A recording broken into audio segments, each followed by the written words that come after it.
Hello ಎಲ್ರಿಗೂ ನಮಸ್ಕಾರ. Welcome to news point Kannada.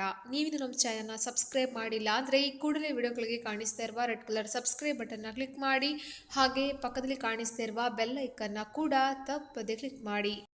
ವೀಕ್ಷಕರೇ, ಆರೋಗ್ಯವೇ ಭಾಗ್ಯ ಎಂಬ ಮಾತಿದೆ. ಆದರೆ ಇಂದಿನ ದಿನಗಳಲ್ಲಿ ಆರೋಗ್ಯವನ್ನ ಕಾಪಾಡಿಕೊಳ್ಳುವವರ ಸಂಖ್ಯೆ ತೀರಾ ಕಡಿಮೆ ಆಗಿದೆ.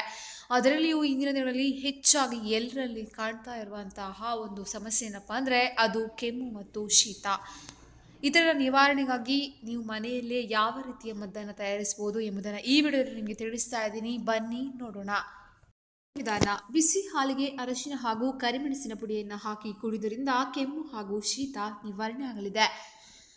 ಇನ್ನು 5 ml ಈರುಳ್ಳಿಯ ರಸಕ್ಕೆ 10 ml ಜೇನುತುಪ್ಪವನ್ನು ಸೇರಿಸಿ ಸೇವಿಸುವುದರಿಂದಲೂ ಕೂಡ ಕೆಮ್ಮು ನಿವಾರಣೆಯಾಗಲಿದೆ. ಇನ್ನು ಒಂದಷ್ಟು ಬೆಳ್ಳುಳ್ಳಿಯ ಎಸಳುಗಳನ್ನು ನೀರಿನಲ್ಲಿ ಕುದಿಸಿ ಅದಕ್ಕೆ ನಿಂಬೆ ರಸ ಹಾಗೂ ಜೇನುತುಪ್ಪವನ್ನು ಸೇರಿಸಿ ಕುಡಿದರೆ ಕೆಮ್ಮು ಶಮನವಾಗುತ್ತದೆ. ಹಾಗೆಯೇ ಕೃಷ್ಣ ತುಳಸಿಯ ಎಲೆಗಳನ್ನು ಜಜ್ಜಿ ರಸವನ್ನು ಹಿಂಡಿ ಅದಕ್ಕೆ 1 ಹನಿಯಷ್ಟು ಜೇನುತುಪ್ಪವನ್ನು ಬೆರೆಸಿ ಸೇವಿಸಿದರೆ ಕೆಮ್ಮು ದೂರವಾಗುತ್ತದೆ. ಇನ್ನು ತುಳಸಿ, ಬೆಳ್ಳುಳ್ಳಿ, ಹಸಿಶುಂಠಿ, ಜೇನು ಸೇರಿಸಿ ಸೇವಿಸ್ತಾ ಇದ್ರೆ ಕೆಮ್ಮು ಶೀಘ್ರವಾಗಿ ಗುಣವಾಗಲಿದೆ.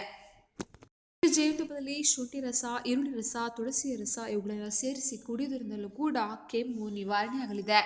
ಹಾಗೆಯೇ ದೀರ್ಘಕಾಲದ ಕೆಮ್ಮಿಗೆ ಲವಂಗಕ್ಕೆ ಉಪ್ಪನ್ನು ಸೇರಿಸಿ ಅದರ ನೀರನ್ನು ನುಂಗುತ್ತಾ ಇದ್ದರೆ ಶೀಘ್ರವಾಗಿ ಗುಣವಾಗಲಿದೆ. ಈ ವಿಡಿಯೋ ನಿಮಗೆ ಇಷ್ಟ ಆಗಿದ್ರೆ ತಕ್ಷಣ ಶೇರ್ ಮಾಡಿ, ಹಾಗೆ ಲೈಕ್ ಮಾಡಿ ಹಾಗೂ ತಪ್ಪದೆ ನ್ಯೂಸ್ ಪಾಯಿಂಟ್ ಕನ್ನಡನ ಸಬ್ಸ್ಕ್ರೈಬ್ ಮಾಡಿ. ನಮಸ್ಕಾರ.